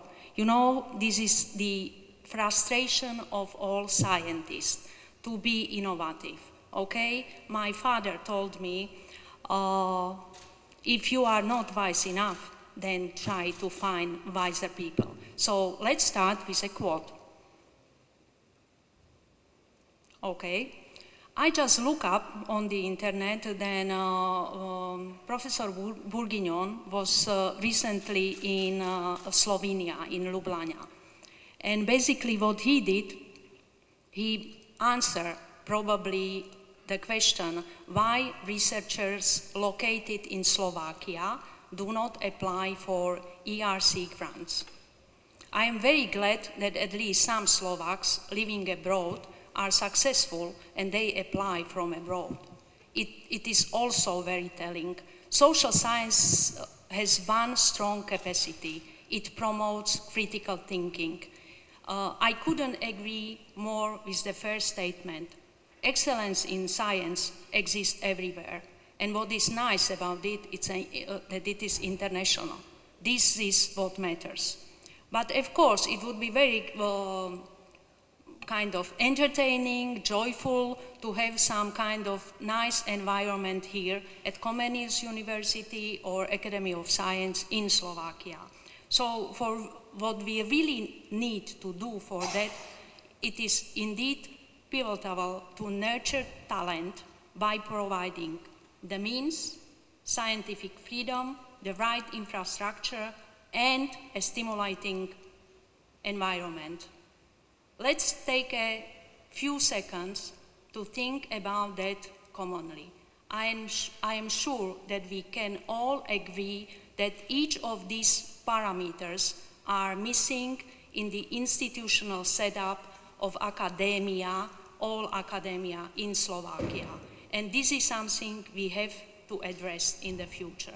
So again, when I finish my role as a panel member, then I left Brussels, really very exciting about the work of the panel, and I was very happy that I had this life experience. And immediately I decided I will do my best to identify people at my own university, even at the Academia of Science in Slovakia, about whom I am convinced that they have a potential to apply for starting or consolidator grant, just to support them. Probably just many of my colleagues or former PhD students are just too shy and they do not trust themselves. Unfortunately, our scientific community provides very little support for ambitious people. So if we are to change the situation, the basic preconditions are ideas and the people. And I am really convinced that many of my younger colleagues, but also older colleagues, they are fully competitive when it comes to original ideas. Probably, and this was a very excellent story we just heard before, a couple of minutes, that if somebody is writing his first proposal at, let's say, for me, quite in adult age, this is something I was not assuming ever in my life. Just because at my department of Political Science, I'm from Department of Political Science, we try to teach students even at the undergraduate level how to apply at least travel or research grants. These are skills which are necessary. I am sure that our researchers can wonderfully address important challenges. They can raise ambitious objectives. Here I would say what this problem in Slovakia is whether these ambitious objectives are really on the edge of the knowledge. Sometimes our environments, we used to work in kind of boxes: political science, sociology, ethnology, archaeology, philosophy, and we are not enough cross-disciplinary and interdisciplinary, or human geography, human demography. For example, we do not have any single scheme in our environment which would be supportive for these types of grant. Now I am referring to Slovak research agencies. Of course, what can be a little bit scary for the people is that their ideas should be high risk, high gain. Tell to average Slovak, take a high risk. Probably the person would turn around and leave the room. You know, high risk in our culture, it's something which is basically reserved for those who are not really very pro-social acting people. You know, risks are in our academic culture identified only with something doing wrong. And this is a fundamental cultural barrier for us. I am sure that we can talk, and I will be happy to share when I will have a little bit more time to share my experience with also the broader academic community in Slovakia. So I do not want to repeat all ideas, so let's come to the people. The second main precondition, really we need a young researcher, especially young researcher who are from the very beginning willing to build their academic career in such a way that it's competitive with international environment, and they cannot do it really if they only sit at home. But this was said several times by Tomáš, so I don't want to repeat it, but internationalization is really a key precondition to have a good young scholars.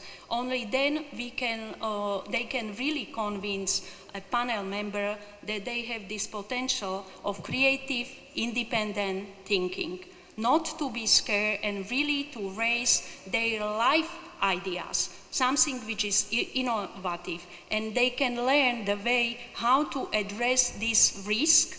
So at the end, this research proposal can really be beneficial and bring some gain to the society and to the science. The last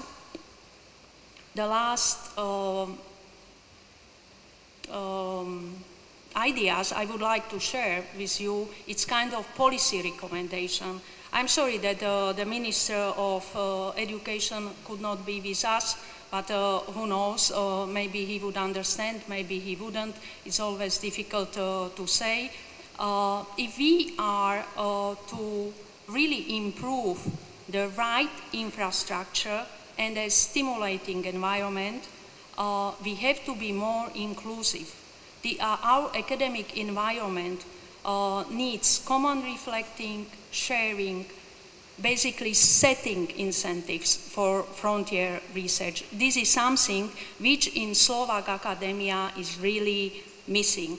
Again, I see a huge barriers between different disciplines, and this is also because there are no incentives for the people to cross these disciplinary borders. Like if you are political scientist, you stay there. If you are a historian, even you don't flare with the social scientists, because good history is only if you use the mainstream historian research methods, which is unfortunate situation.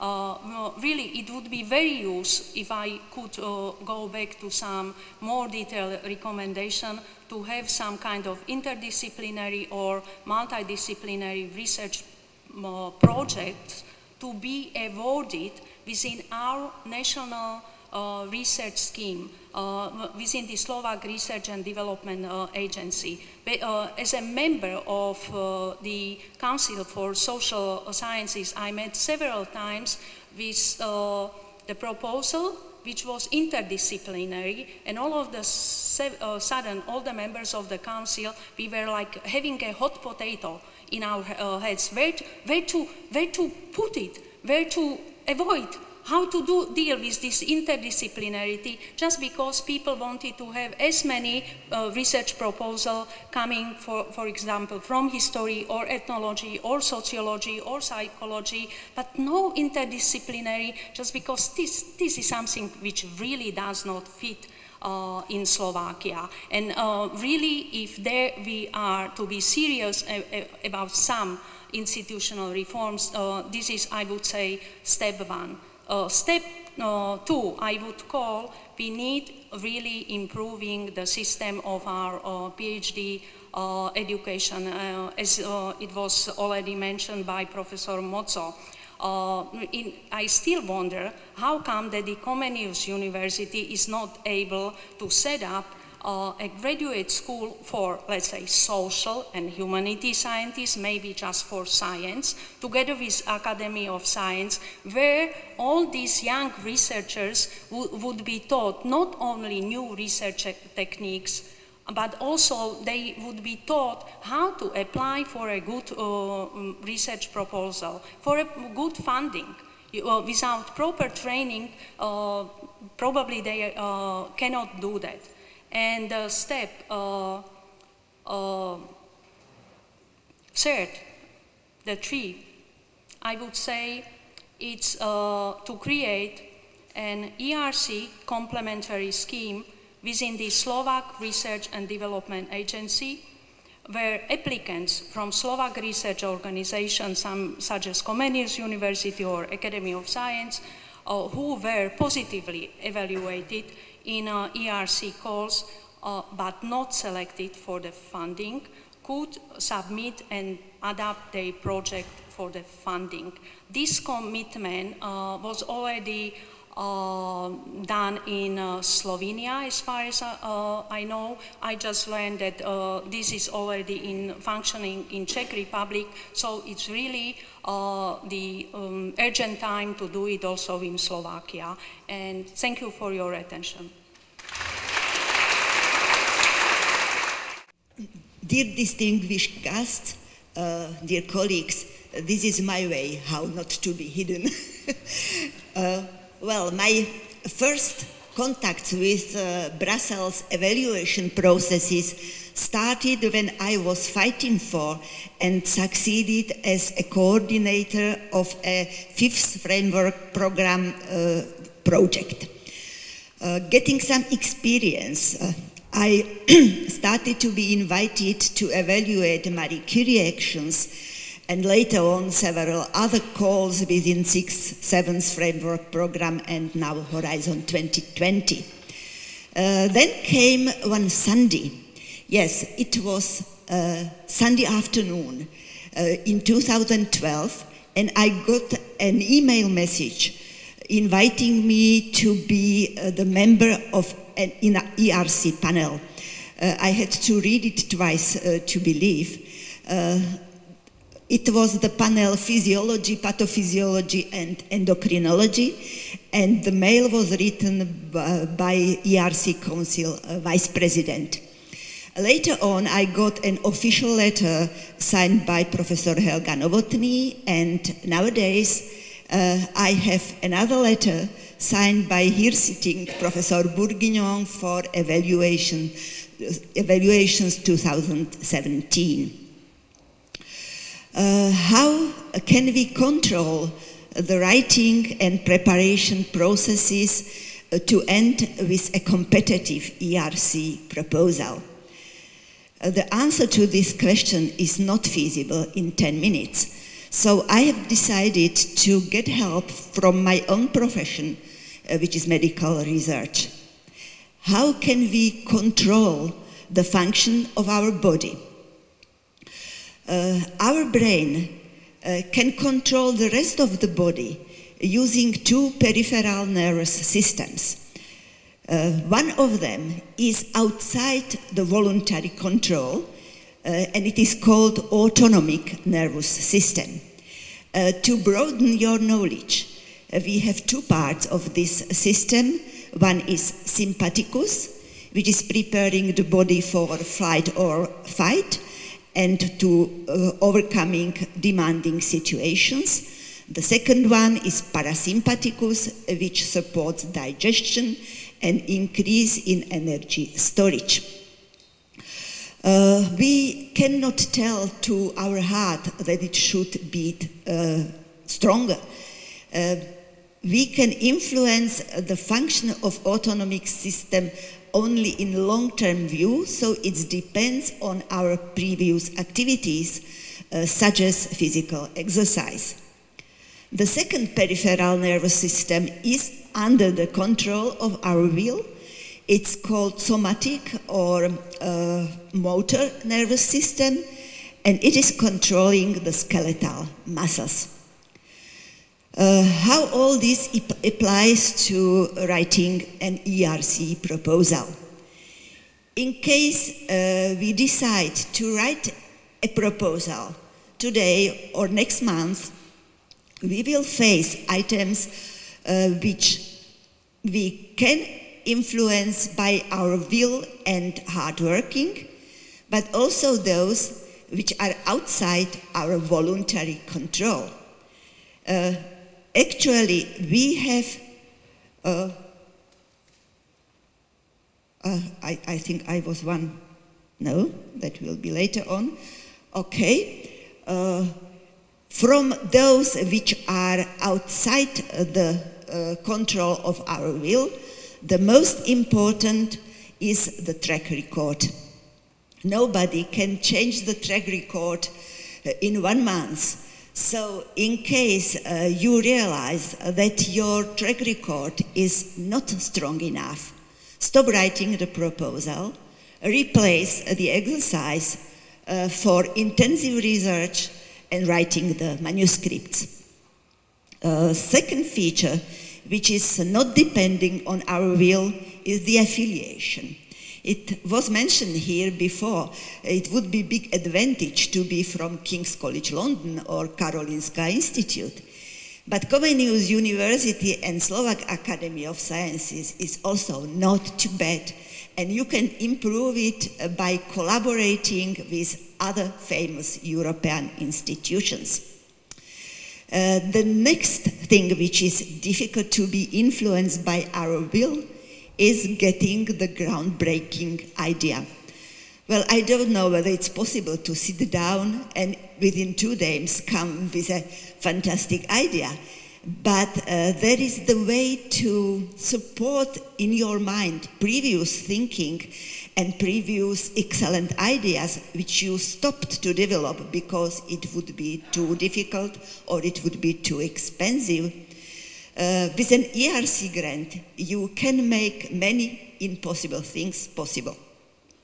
But it takes some time. Fourth important item, which is not under voluntary control at the very moment, are the preliminary results. One of the most, or maybe the most important characteristic of ERC proposal is that it is high risk, high gain. And when the evaluators need to decide whether the high risk is worth to the gain or the proposal could lead to nothing, then the preliminary results are very, very helpful, and it takes some time to obtain them. Now I am coming to the second group of items which we can control, and we have actually 2 separate control systems. The first is for the synopsis, second for the full proposal. Extended synopsis with curriculum vitae is subjected to evaluation in the step 1. And many people make the mistake, write the full proposal, and think that by copy-paste they make a short version, which is the synopsis. This is wrong, because the panel is very multidisciplinary. The members of the panel are not selecting the proposals which they want to evaluate. They are given the proposals with the message that their experience must be high enough to recognize good science also in the field which are totally outside their expertise. If you consider this fact, the proposal or the synopsis need to be written very differently from the full proposal, which is being sent also to remote reviewers which are specialists in the field. Next point, which we can influence by good work, is to clearly state the goals and specific aims of the proposals, which is very, very important part. The second thing which we can influence are the original approaches. You can solve even an old problem, but when you use original approaches, it will increase the value of the proposal. Similarly, you should select original state-of-the-art methods. The best is if you have experience with these methods, but you can add some also based on collaborations. if there is something original in the proposal stated, even repeatedly, the panelist is getting for the first step to evaluate 20 to 30 proposals in many disciplines. So if a proposal is clearly stated what is new and what is not, it's very helpful. And you should, from the same reason, make the proposal reader-friendly. So please do not force the evaluators to learn 25 abbreviations which you made, or very too much text under the figures which are not readable. You can do a lot to help the evaluator to give a positive judgment. And maybe the most strong recommendation is put attention to the risk management and contingency plan. It's actually, again, high risk, high gain. And if there is the risk that if the nature is different than the applicant was thinking, there must be an alternative plan to make the proposal successful anyhow. So I wish those who will write the ERC proposals good luck to get good balance between these two factors. And I will finish with showing you the Slovak delegation to 5th anniversary of ERC. And as the Professor Bourguignon said, we are happy that the ERC is still here and will celebrate its 10th anniversary next year. Thank you for your attention.